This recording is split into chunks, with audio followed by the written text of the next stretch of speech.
નમસ્કાર મિત્રો, તમારું સ્વાગત છે જનાદેશ ગુજરાતમાં। આજે વાત છે એક એવા જગતના તાતની જેમણે કાળજાના ટુકડા સમાન પાકને પોતાના હાથે જ નષ્ટ કરી દીધો।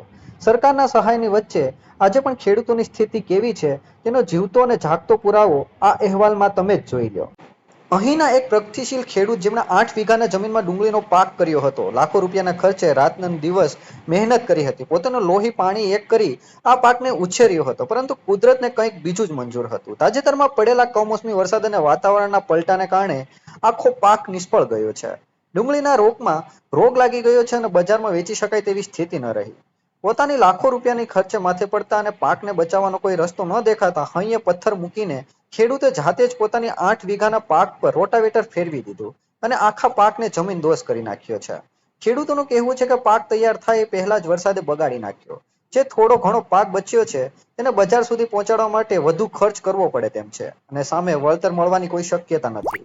આના કરતા રોટાવેટર ફેરવીને જમીન આગામી પાક માટે તૈયાર કરવી વધારે સારી છે।